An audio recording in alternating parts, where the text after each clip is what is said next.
അങ്ങനെ ബിഗ് ബോസിലെ പ്രേക്ഷകരെല്ലാം കാത്തിരുന്ന ഒരു കണ്ടസ്റ്റൻറ്റിൻ്റെ പേരൻസാണ് ഇന്നലെ വന്നത്. നമുക്കറിയാം ജാസ്മിൻ്റെ ഉപ്പയും ഉമ്മയും ഇന്നലെ ബിഗ് ബോസ് ഹൗസിലെത്തിയിരുന്നു ഫാമിലി റൗണ്ടിൽ. അപ്പോൾ നമ്മളെല്ലാവരും ഏറ്റവും ആകാംക്ഷയോടെ കാത്തിരുന്ന അവരുടെ ഫാമിലി തന്നെയാണ്. കാരണം അവരുടെ റിയാക്ഷനോ അവരുടെ പ്രതികരണവും കാണാൻ വേണ്ടിയിട്ട് പ്രേക്ഷകരെല്ലാവരും ഭയങ്കര കാര്യമായിട്ട് നോക്കിയിരിക്കുകയായിരുന്നു. ഉപ്പാനെയും ഉമ്മേനെയും കണ്ട ഉടനെ ജാസ്മിൻ ഭയങ്കര ഇതായിട്ട് കെട്ടിപ്പിടിക്കുന്നുണ്ടായിരുന്നു. രണ്ടുപേർക്കും കെട്ടിപ്പിടിച്ച് ഉമ്മയ്ക്ക് കൊടുത്തുകൊണ്ടിരിക്കുകയായിരുന്നു. അപ്പോൾ ഗിഫ്റ്റായിട്ട് കൊണ്ടുവന്നത് ജാസ്മിൻ്റെ അമ്മ നമ്മുടെ ജാസ്മിന് ഒരു ടെഡി ബെയറിന് കൊടുക്കുന്നുണ്ട്. അത് വീട്ടിലുണ്ടായിരുന്നതെന്ന് ജാസ്മിൻ പറയുന്നുണ്ട്. അത് കഴിഞ്ഞപ്പം ഉപ്പ ഒരു മാലയും കൂടെ കൊടുക്കുന്നുണ്ട്. അതിൻ്റെ കാര്യം എന്താണെന്ന് നമുക്ക് വഴി മനസ്സിലാവും. മാലയും കൂടെ കൊടുക്കുന്നുണ്ട്. അത് കഴിഞ്ഞിട്ട് പിന്നെ അവരിങ്ങനെ സംസാരിക്കുന്നുണ്ട്. ഇടയ്ക്ക് ബ്ലോക്കിനെ പറ്റി, ഉപ്പയ്ക്കുണ്ടായിരുന്ന ബ്ലോക്കിനെ പറ്റിയൊക്കെ നമ്മൾ ഋഷി ചോദിക്കുമ്പോൾ 2 ബ്ലോക്ക് ഉണ്ടായിരുന്നു, 5+ ചെയ്ത കാര്യം, അങ്ങനത്തെ കാര്യമൊക്കെ പറയുന്നുണ്ട്. എല്ലാവരുമായിട്ട് സംസാരിക്കുന്നുണ്ട്. ഭയങ്കര ഹാപ്പി ആയിട്ടാണ് നമുക്ക് കാണാൻ പറ്റിയത്. ജാസ്മിനും അവർ വന്നതിൽ ഭയങ്കര ഹാപ്പി ആയിരുന്നു, ഭയങ്കര ഇമോഷണൽ ആയെങ്കിലും ജാസ്മിൻ ഭയങ്കരമായിട്ട് അത് എൻജോയ് ചെയ്ത് ഹാപ്പി ആയിട്ടിരിക്കുന്നുണ്ടായിരുന്നു. അപ്പോൾ ഇതിൻ്റെ ഇടയ്ക്ക് അവർ പിന്നെ റൂമിലോട്ട് വന്ന് സംസാരിക്കുന്ന സമയത്ത് ഉപ്പ ആദ്യം തന്നെ പറയുന്നത് എന്തിനാണ് പേടിക്കുന്നത്, ഞങ്ങളെല്ലാവരും ഉണ്ടല്ലോ എന്നും പറഞ്ഞ് ജാസ്മിൻ്റെ കഴുത്തിൽ നിന്ന് ഒരു ഗബ്രിയുടെ മാല ഊരിയെടുത്തു.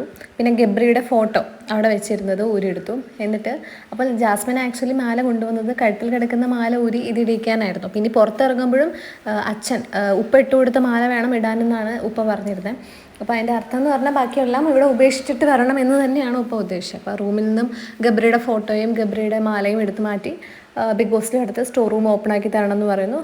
സ്റ്റോർ റൂമിൽ കൊണ്ടുവയ്ക്കുന്നുണ്ട്. അപ്പം ആക്ച്വലി അവർ ഇതിന് ഗെയിം ഇവിടെ ഉപേക്ഷിച്ചിട്ട് വരണം എന്നുള്ള ഒരു മെസ്സേജ് തന്നെയാണ് അവർ ജാസ്മിൻ അവിടെ കൊടുക്കാൻ ഉദ്ദേശിക്കുന്നത്.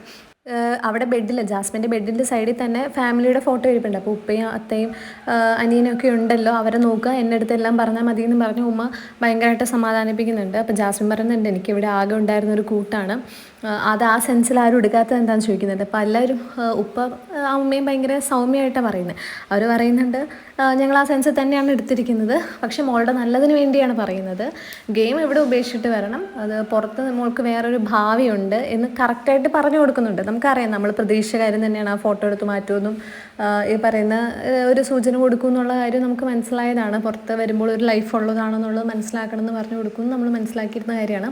അതൊക്കെ തന്നെയാണ് സംഭവിച്ചിരിക്കുന്നത്. അപ്പോൾ ആക്ച്വലി എനിക്കറിയില്ല ജാസ്മിൻ എത്രമാത്രം അത് അക്സെപ്റ്റ് ചെയ്യുന്നു, അത് ഗെയിം ഈ പറഞ്ഞ പോലെ ഗെയിമിൻ്റെ പാർട്ടായിട്ട് അത് വെച്ച് ഓരോന്ന് ചെയ്യുന്നതാണോ എന്നും നമുക്കൊന്നും അറിയില്ല. അത് ഗെയിം കളിച്ച് സീരിയസ് ആയി പോയതാണോ എന്ന് നമുക്കറിയില്ല. കാരണം പുറത്തൊരാൾ വെയിറ്റിംഗ് ആയിരുന്നു ജാസ്മിന് വേണ്ടിയിട്ട്. അപ്പോൾ ജാസ്മിന് വേണ്ടിയിട്ട് പുറത്ത് കമ്മിറ്റഡ് ആയിരുന്നു ജാസ്മിൻ. അകത്ത് പോയി ഇമാതിരി കാര്യം ചെയ്യാൻ പാടില്ലാത്തതാണ്.